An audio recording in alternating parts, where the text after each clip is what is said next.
Hi guys, Ted's Gaming. We're back again for another supplement. This time we're covering the Rebellion. This is American War of Independence, American Revolutionary War.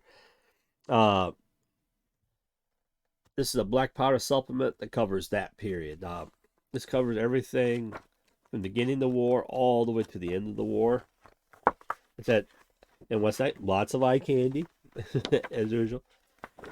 But this covers just like all the other supplements. It covers the background from the end of the 7 years of the French Indian Wars, all the that led up to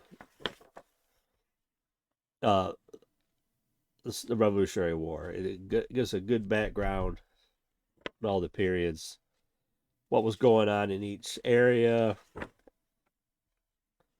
Then it covers historical the big battles, Saratoga, Monmouth, Newport in the north. Then it goes in the south, campaigning and stuff. So it gives the flavor.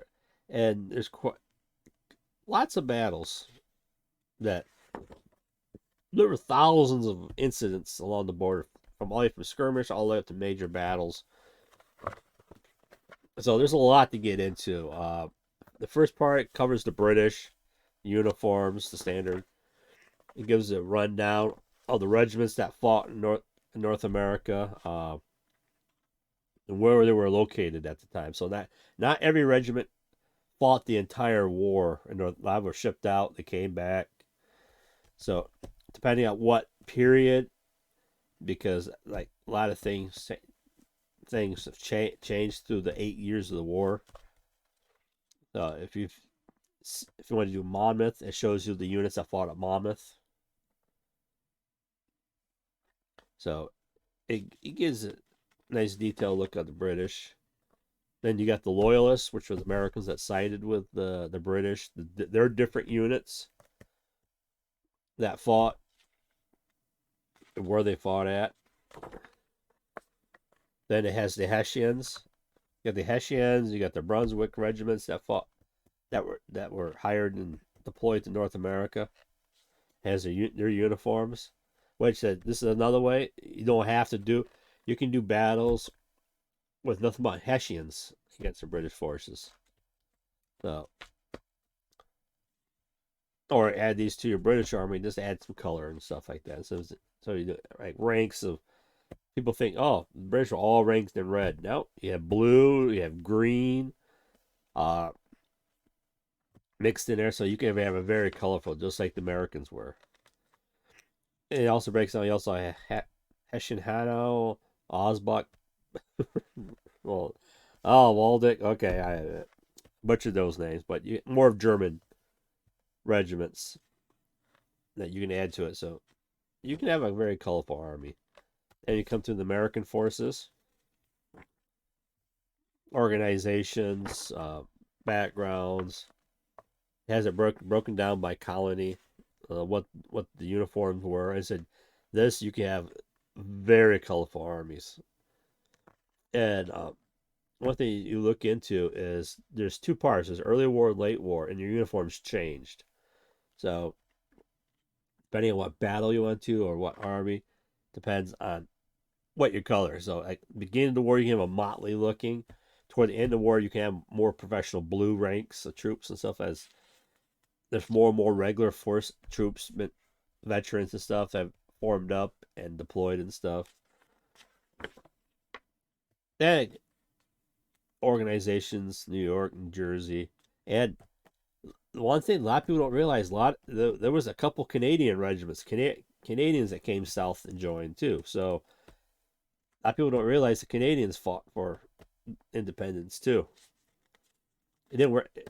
Say we invaded Canada a couple times and we lost that in the Revolutionary War. But I said a lot of people don't realize Canadians came south and fought too, for both sides. So those Canadians in the British Army, the Canadians in the American Army. So it was a semi civil war there too. So there's some stories about the Canadians that fought. That's very interesting. I said, like any of these books, once you start getting into a period, you start picking up books, you you start reading a lot of stuff that there was a lot going on that you never realized because they all had lives too and how it changed them. This is the middle colonies: Pennsylvania, Maryland, Delaware, Virginia, all the yeah, regiments with the different their outfits and stuff they were wore and stuff. So I said, yeah, you can make this a very colorful armies on the table. Then you got the southern colonies: North Carolina, South Carolina, and Georgia. They have the early war and the later war, how it changed. You got a lot of units got more uniformed and stuff like that. As more uniforms were coming in. Then it has an organization of light infantry, how they developed and stuff. Then you have cavalry. Not a lot of there was cavalry, but not a lot. So when you're doing your battles, you don't really need a lot of cavalry. So which makes it nice. It's mostly infantry, but there was some cavalry, but it was I say no more than 50 men per regiment. So that's historical when he breaks that down. It depends on what your ratio 10 to 1 was like that. It's like 5 cavalry. So they were there, but they didn't really change anything because it wasn't much open ground. Then you got all your artillery. You got Continental Artillery, how it starts off individual companies, and by toward the end of the war, you got Continental Artillery. So the uniforms became organized and stuff, more professional. And you got the French, the infantry, the legions that came over. They have all the French regiments that came over and fought. No, it's like you watch movies and stuff. It's always you got the blue forces for the Americans, you got the red forces, but once you look into it, you got green jacketed troops, you got blue jacketed both sides. Americans multicolored, especially if you got militia. Like each regiment had different colors, so it wasn't all blue. He had the blue for Continental, and some units wore blue, but a lot wore. There was even some units that wore purple jackets because they took captured red jackets, reddish red, and tried to re-dye them and stuff, and so they came up with some weird colors. Then you got the French dressed in white, so you can make the American Revolution as colorful as any other army playing in. Then you got the natives that fought on both sides.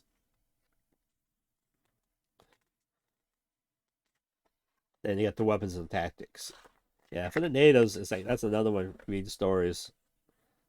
That they're the losers in both all these wars. And said because even during the peace treaties, they were kept out. They weren't even thought of what they're doing. So yeah, weapons and tactics, all for the different branches and fighting stuff. Then it gives a breakdown of the major commanders that fought. And it gives them special rules too. Um, that fought the generals and stuff on both sides. You got all your different English generals, Germans, and you got all the American generals. It gives them special rules and stuff. So adds flavor to them. Then you got some French commanders. Then we go into the scenarios. It gives the special rules. So most of these are from the main rule book, but it gives different regiments will get different rules and stuff if you want to. You can say you can make it as detailed as you want or less detailed as you want. Then, I said the other half of the book is all scenarios to all different, from small to large actions.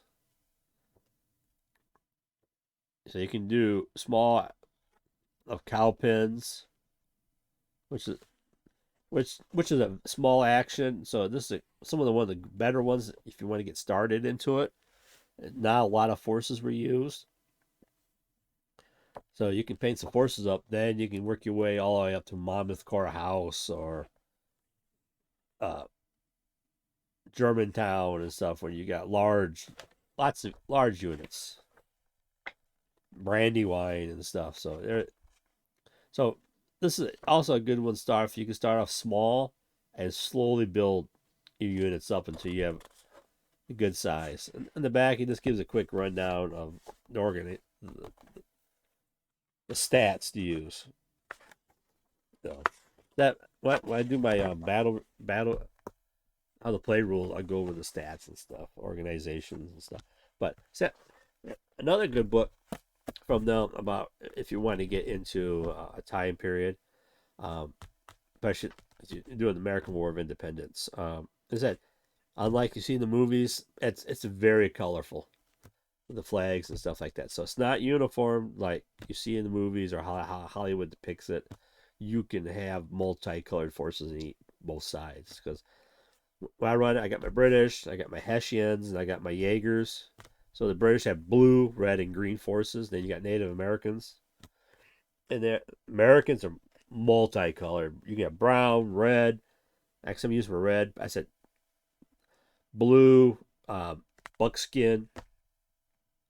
It's rainbow, white jackets. So yeah, so it's a very colorful. It's just not as plain as you've seen. So it does break it down. So just some ideas. I said this is another one just like on Dark and Bloody Ground. There's a lot of history involved, information about everyone involved. That even if you just pick it up for a reference book, it'll work good for a reference book too. So yeah, it's broken down. It's written so someone who doesn't know the period or has never studied it start reading it, they'll get a good grasp of what led up to it. A little argument about with cousins. Okay, so until later, guys, keep painting, get those guys on the table.